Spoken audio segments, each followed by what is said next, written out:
Welcome, everybody, to the Patriot Power Podcast. You are going to absolutely love today because we're joined by historian David Silverman, and he has recently put out a book which you have to read. I'll have all the links and all of that fun stuff.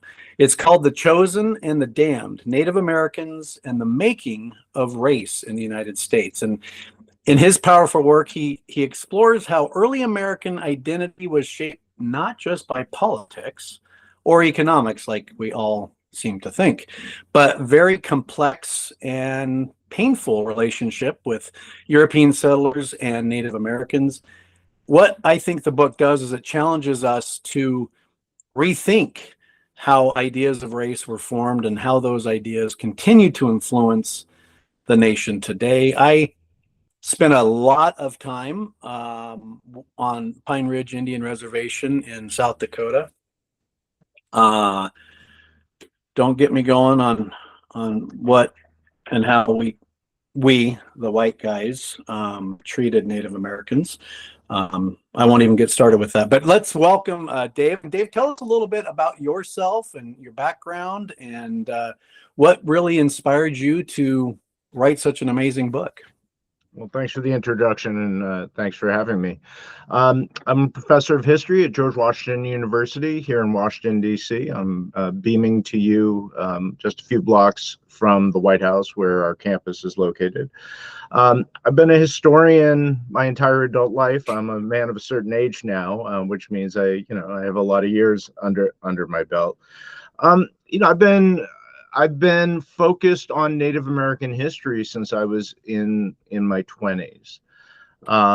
What drew me to it, it's kind of hard to say exactly, other than I've always been interested in the little people in history.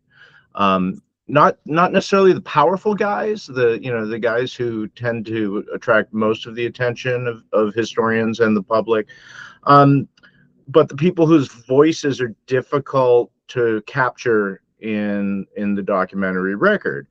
And it seemed to me when I was beginning my historical career that of all the many people whose stories in American history still need to be told, it's Indigenous people above all who demand greater attention.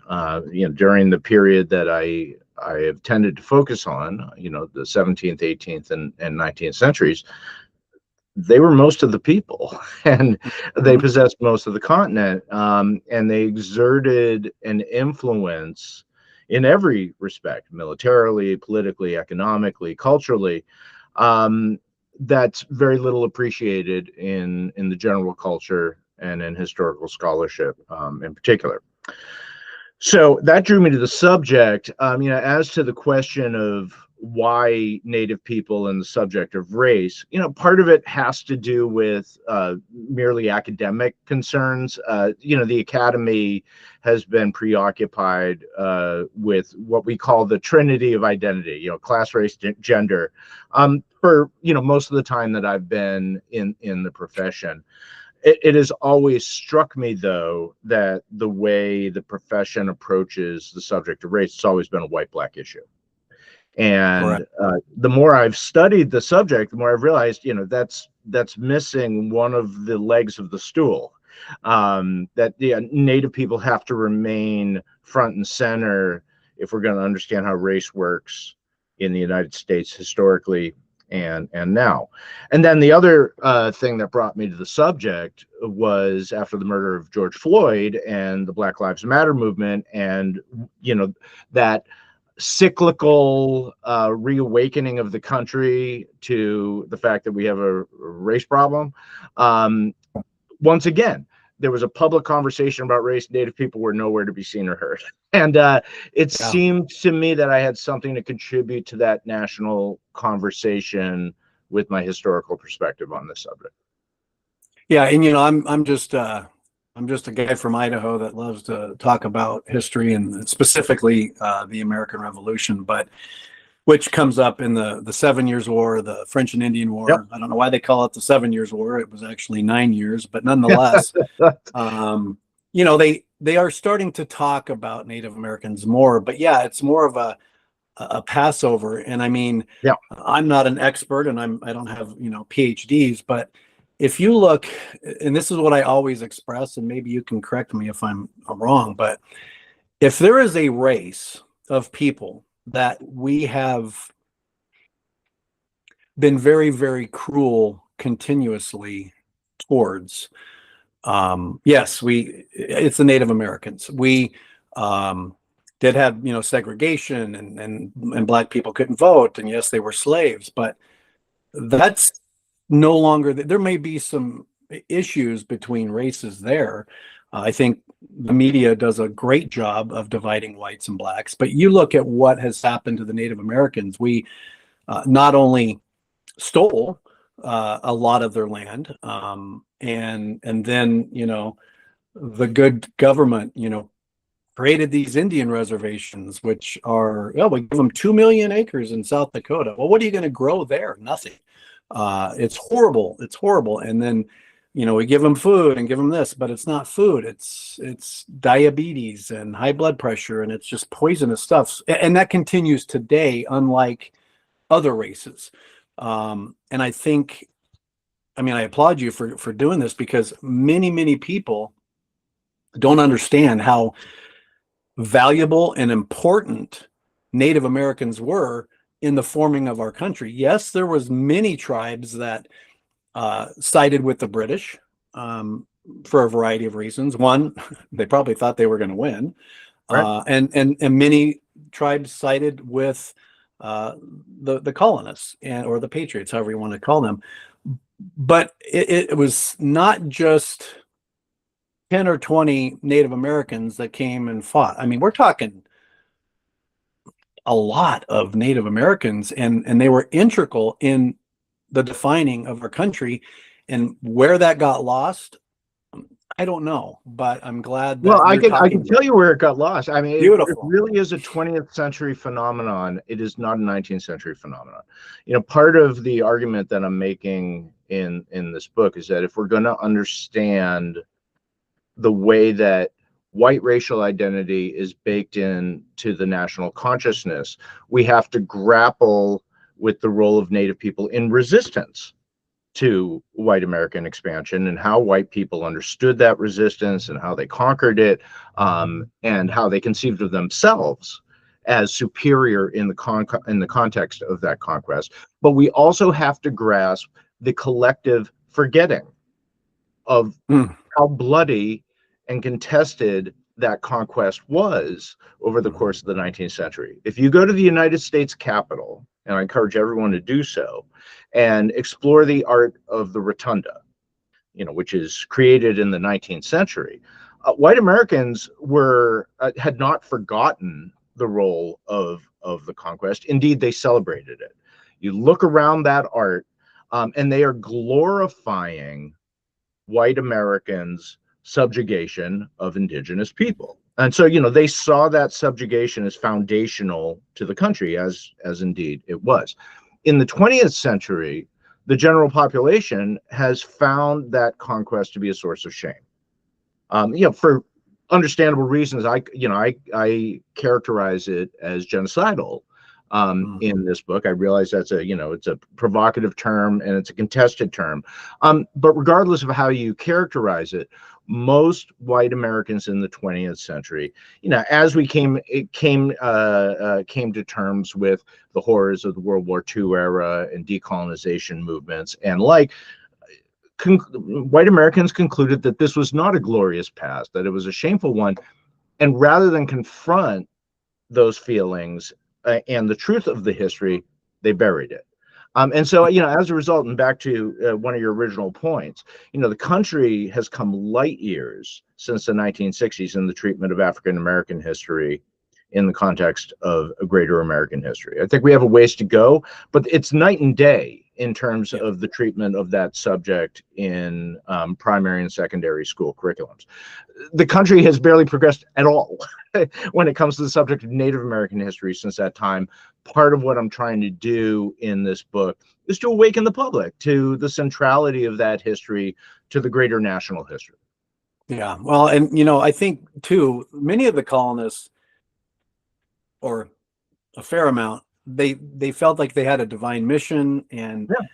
Native Americans were oftentimes presented as obstacles to God's plan, which helped justify the expansion. And Yep. now, just like any race, right? There's wonderful, peaceful, fair white people, black people, Yep. Chinese, it doesn't matter, and Native Americans. But like the adverse, there's tribes that would kill anybody and anything, and it didn't matter why, just like the blacks, just like the whites, just like everybody else. But I think since we were at the cusp of a new country and expanding, many felt that they were expendable, even though without their help,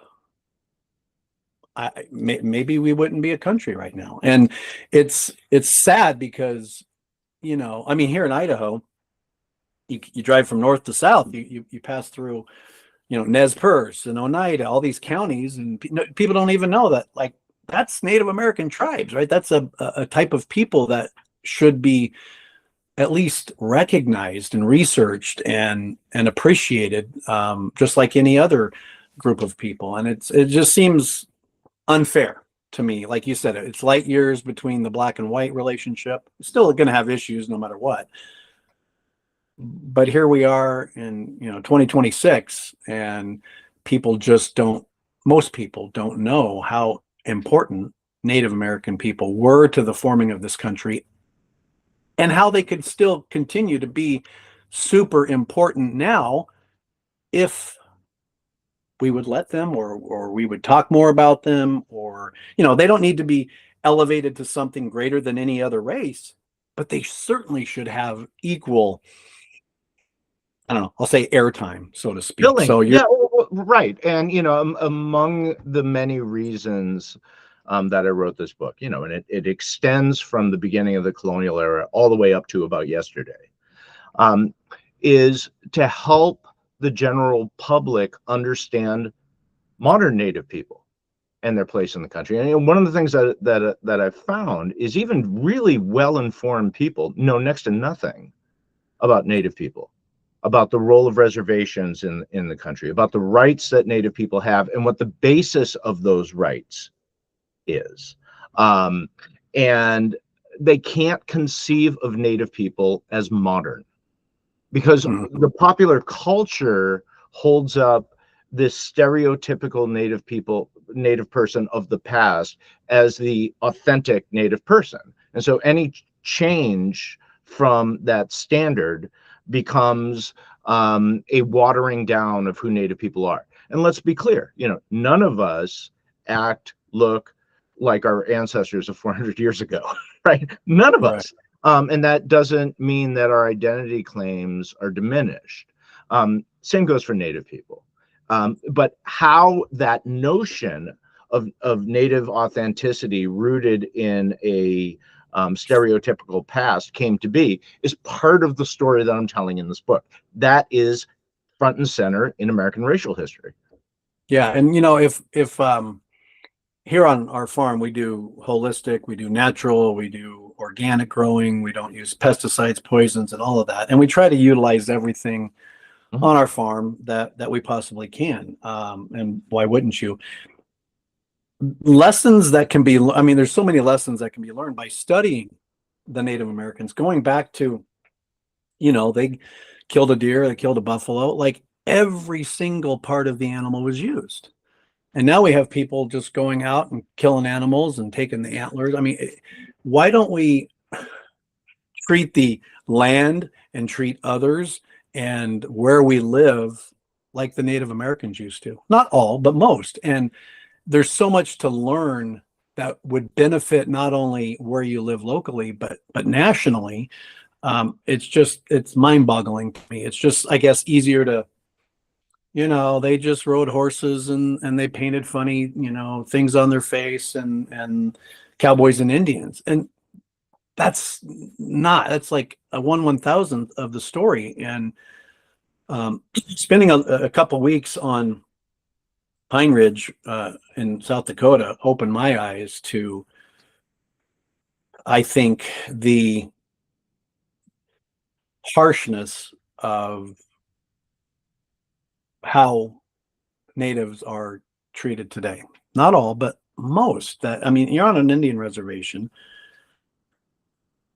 and somebody would say, well, they get a check and they get free housing and they get free.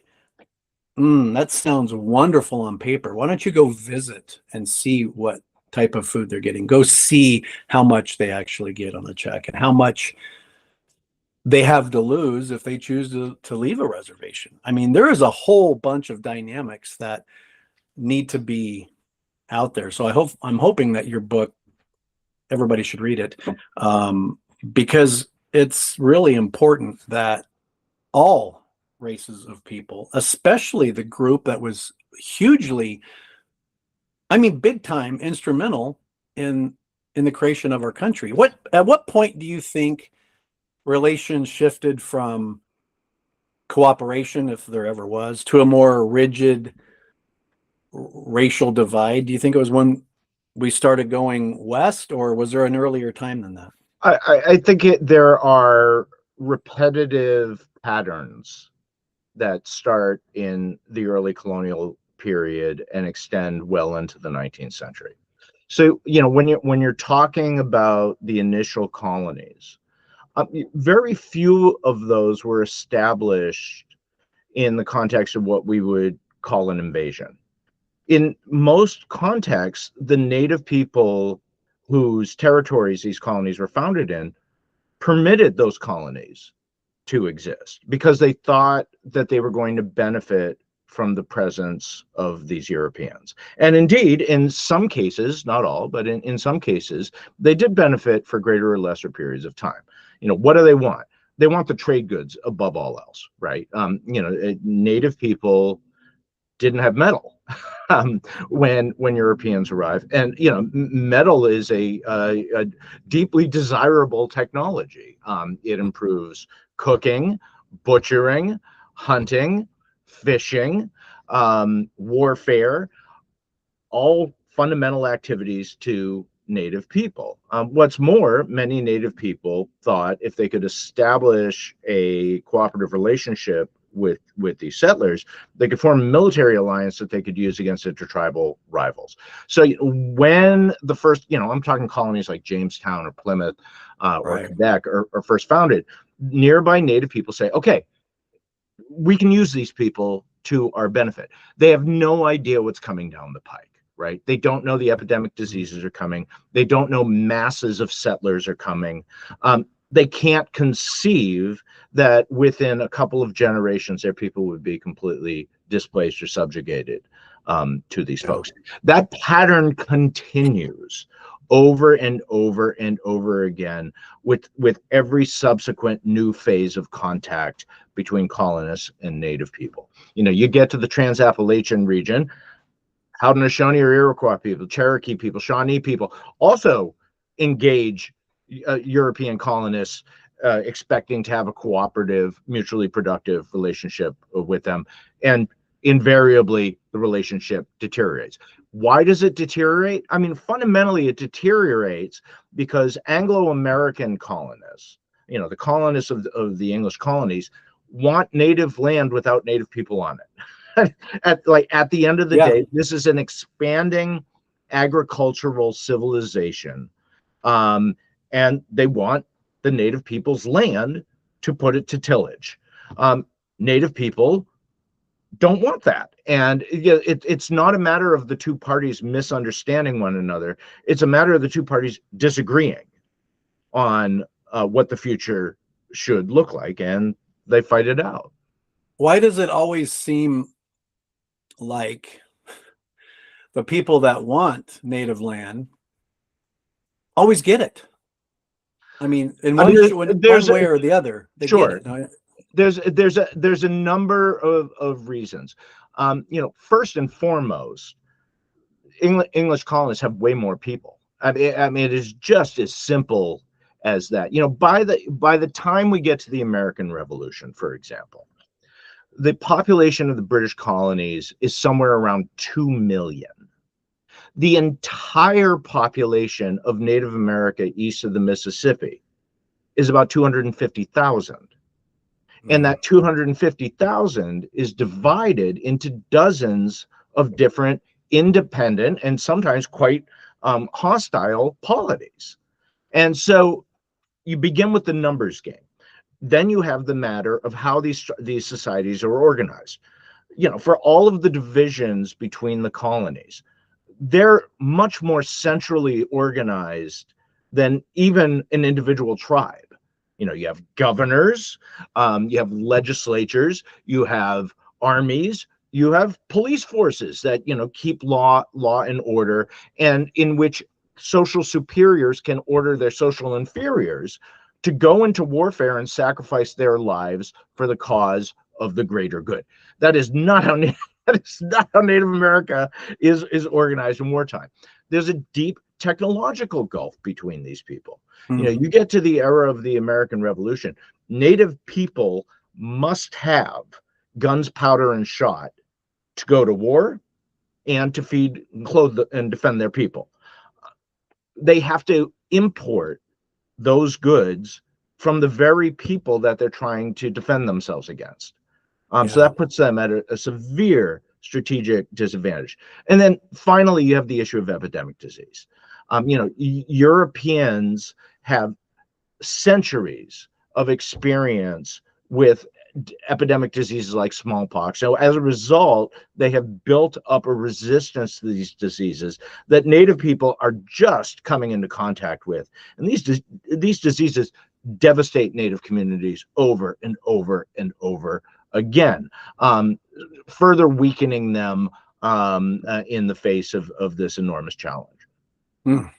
So what do you think people today misunderstand the most about how race developed in early America?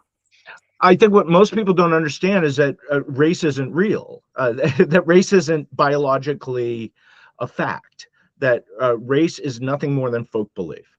It's invented by human beings for human purposes. So, you know, a point I often make to my students, and that I write about at length in the book, is that when the colonial period begins, Europeans don't conceive of themselves as white people, and Native Americans don't conceive of themselves as Indians at all. Those identities are invented over the course of the 17th and the 18th centuries. Europeans call themselves Christians when the colonial period begins, and they believe, at least their leaders believe, that Native Americans can and should also become Christians and merge with European civilization. You know, what they say is, look, the natives will see that our civilization is so superior to theirs that they will voluntarily want to become a part of us. Turns out that's not the case, but that, you know, that's what they believe at the beginning. Native people, you know, for their part, when Europeans start calling them Indians, Europeans have that term from the beginning. You know, Native people are constantly saying, "What do you mean? Who are the Indians?" And they say, "Well, you are." And they go, "Well, what do you mean by that?" And when they explain it to them, Native people are scratching their heads because they don't. It's not only that they don't have the term, they don't have the concept.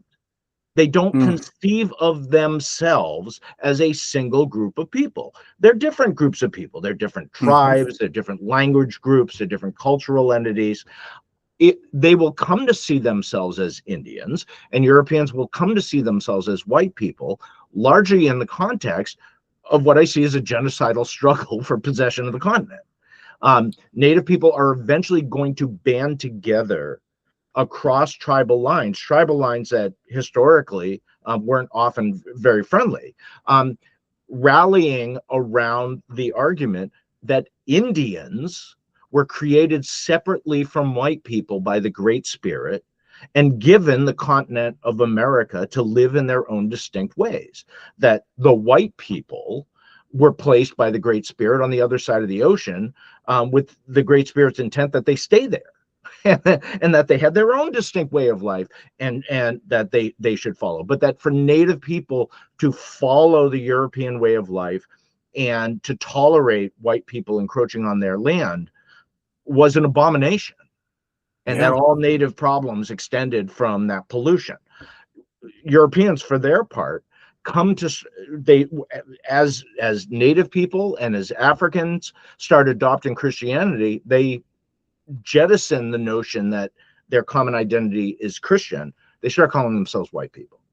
And they start to develop this argument that God willed them as superior to native people and African people, to lord it over those populations, right? To hold African people in slavery and to dispossess native people of their land, because the Lord wanted them to spread Christianity and eventually democracy and economic opportunity across the land.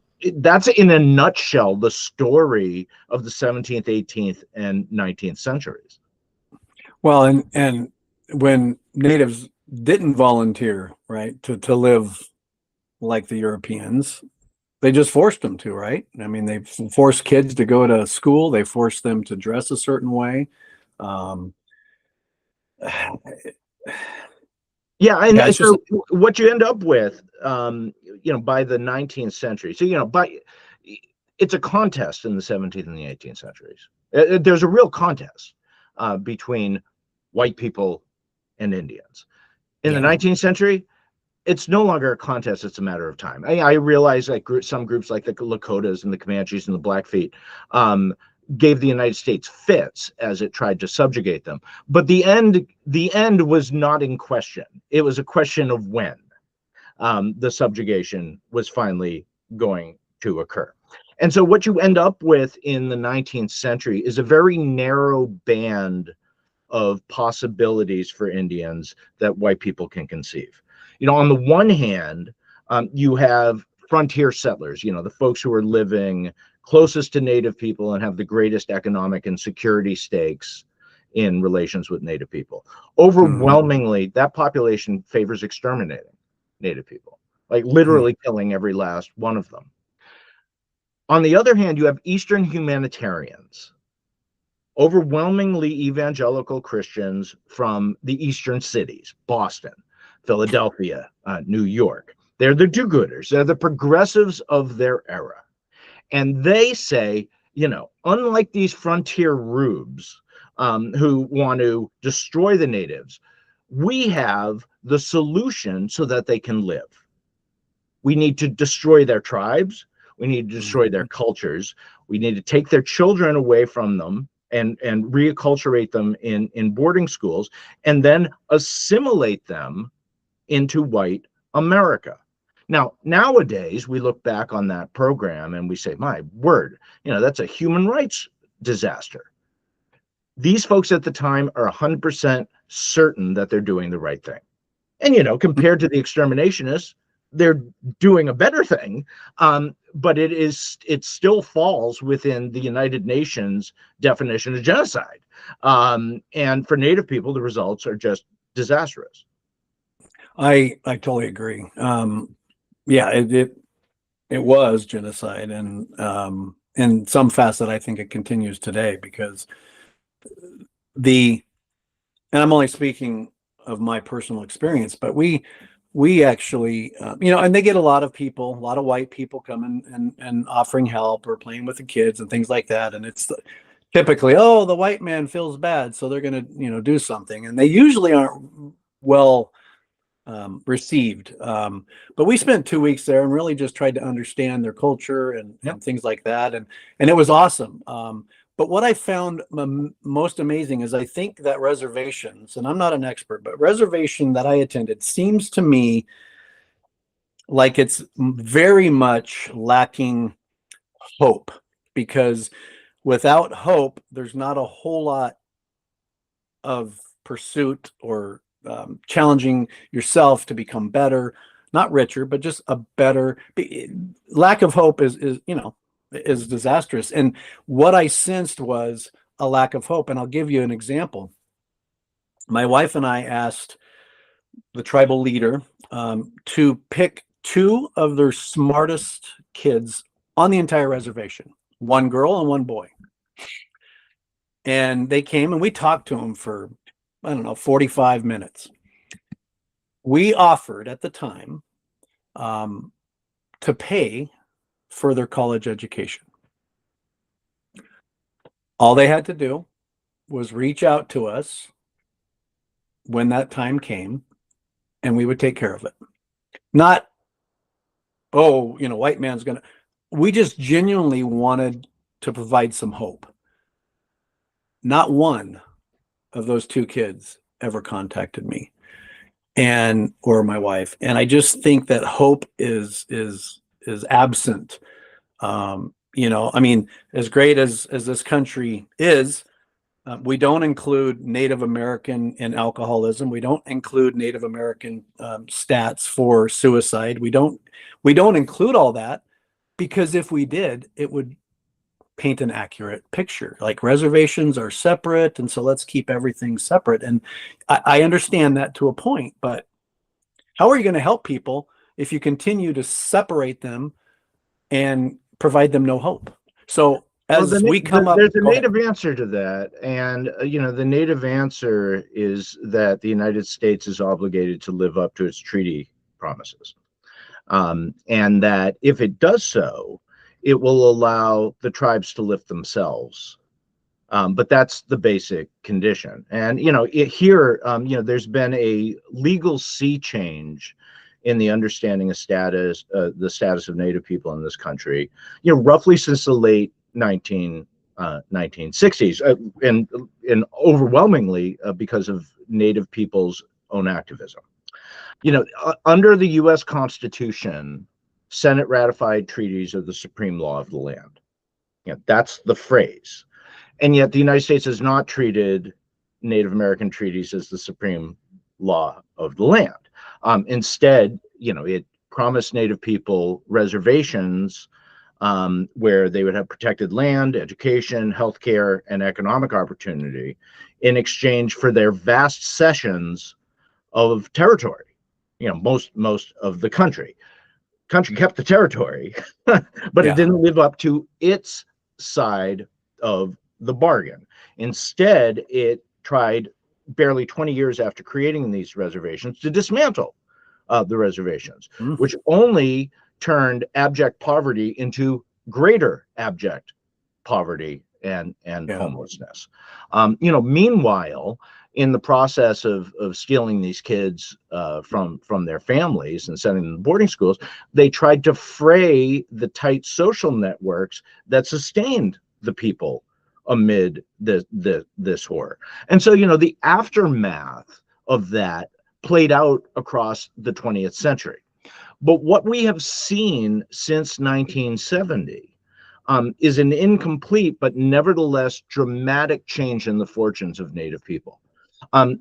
Native people today, still have the worst statistics when it comes to matters like substance abuse and suicide and life expectancy and educational attainment and the best.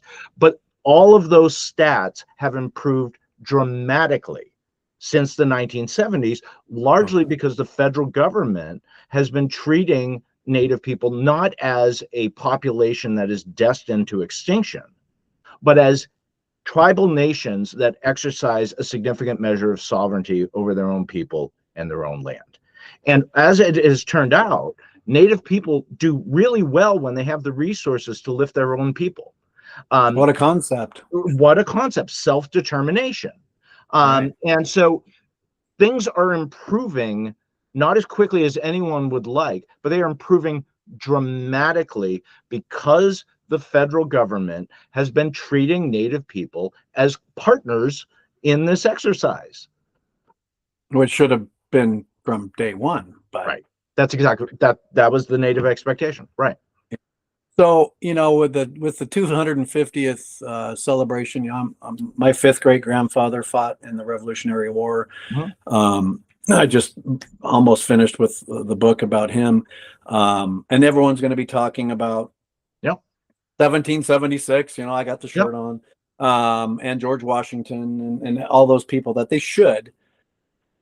What do you think there's going to be any, discussion of how important Native Americans were during that time? Is there any groups out there or organizations that try to continue to get the voice of the Native people out, or is it more? Oh, sure. I mean, Okay. obviously there's Native people who do that, and do it quite effectively. There's also an entire generation of historians that has really addressed this subject with the level of detail and sophistication that it deserves. So, to the extent that anyone is listening to historians during all this, yes, the message will get out. And, I think the question is the 250th going to be a celebration, or is it going to be a commemoration? I am much more in favor of a commemoration, where we ignore. First of all, look, let's be clear. The survival of any polity for 250 years is a remarkable achievement, right? For sure. Let us also note, any polity that has survived 250 years is going to have things that it's proud of and things that it's ashamed of. And all of those elements are there when we're talking about the American Revolution. And the fact of the matter is this: most Native people, not all, but most Native people fought against the United States in the American Revolution. Because they knew what was coming next, right? They knew it was going to be an invasion of their territory. There was no question about that. But they played a foundational role in that event. Let me give you just one example that I think really punctuates the point: the Declaration of Independence, right? What more foundational document could there be in United States history? Well, most people only read the preamble. And the preamble is where all the inspiring stuff is, the stuff that almost all of us could agree about. But the preamble isn't the point of the Declaration. The point of the Declaration is to make an argument to the international community about why the 13 colonies are going to break with Great Britain. It's an argument against the king. And those grievances that they list build to a crescendo, so that the last point is the censure. You're supposed to have worked yourself into a froth by the time you get to the last point. And the very last point is that the king has unleashed the savages. And that's the quote, right? The savages whose known mode of warfare is the undistinguished destruction of all ages, sexes, and conditions. They basically, what the colonies are accusing the king of is of being a race traitor. He's saying, you have unleashed the savages on white people. That's the greatest crime he committed, because, and the reason is, in that interval, more than a year between Lexington Concord and the signing of the Declaration, the king has been enlisting Native tribes to help suppress the rebellion. For them, that's it. There's no repairing this relationship. Now, obviously, there are many other issues behind the decision to go to declare independence against the king, but for them, that's really like the most glaring grievance they have. Wow. And and it's we're talking about everyone has the right to freedom and all of this, like you said, this beautiful verbiage. And the savages have been unleashed again and against the people signing this document. Meanwhile, most of them have slaves, and it's very they talk about being slave to Great Britain and slavery's bad. And I'm like, okay, and slavery is a whole different topic, but it's like very contradictory, because we don't want to be slaves to Great Britain, but meanwhile, I own 50 or 100, 200 slaves. It doesn't even make logical sense. The contradictions were evident at the time, and people discussed them. And, I think very often elements of the public that don't want these kinds of conversations to be taking place, they will say, well, nobody at the time thought about these matters. Oh, sure they did. That is simply not true. First of all, Native people and Black people certainly talked about these things quite publicly, but white people did too. And I often point to, there's this exchange of letters between George Washington and his Secretary of War Henry Knox, in which they're trying to design the Indian policy for the new republic. So this is right after the achievement of independence. And Knox writes to Washington. And, Washington is a man who is acutely defensive about his reputation. He cared desperately about how we would talk about him. And what Knox says to him is, when future historians talk about our Indian policy, they're going to talk about us the way that we talk about the Spanish in Mexico and Peru. Mm-hmm. Correct. That is correct. Yeah. And that's why we're having this conversation today. And he couldn't figure out a way around it other than to say, well, we'll just double down on our efforts to get Native people to adopt Christianity and civility. Yeah. It's kind of similar to, Washington, he wrote in his will that all his slaves, because he couldn't free his wife, Martha. Right. And it was a topic that there was no answer. How do you end slavery if they were all free tomorrow back then? A lot of them didn't have skills, and where would they live? And it would be, chaos for them as well as everybody else. But they just didn't have an answer, and it would take another 100 years to fix that. And I know George Washington, I think maybe the only other person that was worried about his legacy or ego was John Adams, who's one of my favorites. And yes, a founding father that never owned slaves. But he was trying to move west and come up with this agreement or something. It just wasn't ever going to seem to work. And that's what you said earlier. It's like, let's double down and go for it. We'll just take it. Right. And because what they wouldn't grapple with was the two main obstacles to this plan working. Number one was most Native people didn't want the offer. They wanted to live independent of the United States. They didn't see joining the United States as a gift. They saw it as their own colonization, as indeed it was. But the other primary obstacle was the white citizenry.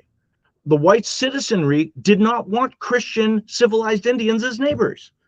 And there are multiple cases in which Native communities tried to take the United States at its word and said, okay, fine. You say this is what we have to do, we're going to do it. And as it turned out, they couldn't get a fair shake in the courts, right? That they didn't enjoy equality under the law. Right. That in fact, what their white neighbors wanted was them off the land. And if they wouldn't cede the land willingly, they would drive them off at gunpoint. That's the really sad story about this period, is that even when Native people concede to their own colonization and say, okay, we will do everything you ask of us, the country still wouldn't extend them basic dignity under the law. Yeah. What, aside from everybody reading your book, and again, if you're just coming in late, I'll have the link so you can purchase the book and all of that. What can people do around the country that, obviously I've had episodes on my podcast about Native Americans, and maybe I'll just do a special one to at least, have my voice heard on what my feelings are on it. But what can the little guys, like me, what can people do around the country as the 250th approaches and long after to help benefit and or continue the sharing of the amazing Native Americans in this country, other than just forgetting about them? Well, I think education is really what it's all about. I think there's a profound lack of understanding throughout the country at every rank of society about Native people and their status in the United States. They are not just another minority group, like, say, African Americans or Jewish Americans or Italian Americans. They're different because they were here first, because they're indigenous. And so the rights they exercise are not handouts. Those are the rights that they retained in their treaty negotiations with the United States, right? They have reservations because they always had the land. They have a certain amount of sovereignty over their people in their territory because they always had sovereignty, right? those are not handouts. Those are their legal rights as polities, not as a race, but as polities by virtue of treaties, which are the supreme law of the land. No other group of Americans has that status because no other group of Americans is indigenous. That's right. And that's what it gets right down to. At the same time, I think the country as a whole has to understand some basics about Native people. They're American citizens. They can vote, right? They don't pay state taxes on the reservations because the reservations aren't part of the states, but they pay every federal tax that you and I pay because they're members of the nation. People should understand that Native people have been serving in the United States military at rates eclipsing any other population from the American Revolution all the way to the war in Iran. I mean, the entirety of this country, they have served at disproportionate rates in the military and are enormously proud of that status. And it reflects their basic status in the country. They have dual citizenship. They are simultaneously citizens of the United States and citizens of their tribal nations. These are really complicated matters that have long histories, but we as citizens are obligated to confront that history and understand it. Yeah, well said. What's anything else you want to share about your book, or any other things that you want to say before we sign out? Yeah, I mean, I think in the year of the 250th, when we're reflecting on the arc of the country's history, let me end on maybe a more positive note than some of the dark themes that we've been stressing. Throughout most of that 250 years, the overwhelming majority of the white population and the federal government were committed to eliminating Native people, if not outright physically, certainly as polities and as cultures. We stopped doing that collectively in 1970. And it's not just one part of the population. This has been a bipartisan consensus. Imagine that. There has been a bipartisan consensus that has existed since the 1970s that Native Americans are a permanent part of the country, that their tribes aren't going anywhere, that their tribal nations should exercise a significant degree of sovereignty over their people, that they can follow their cultural whims wherever they lead them. We should be celebrating that achievement. I think it's remarkable. The country brought a genocide to an end. Yeah. I think that is utterly profound and underappreciated. Well, I really appreciate your time. I know you're very busy and sought after, especially with your new book, The Chosen and the Damned. If you, is it on Audible? It is. Yeah. So if you don't like to read, like get the Audible. Well, I'm one of those weirdos. If there's an Audible with the book, I get both, and then I listen to it as I read it. Yeah. Because for my feeble brain, whatever reason, that just sticks. Some facts actually stick up in my old brain. But make sure you listen to it, or you pick up a copy. And again, all the links will be in the. And again, Dave, I really appreciate your time, and continue doing some amazing work and sharing the truth. And I think things that are going to maybe open up some eyes and be beneficial for the natives. I really appreciate it. Well, thanks for the conversation.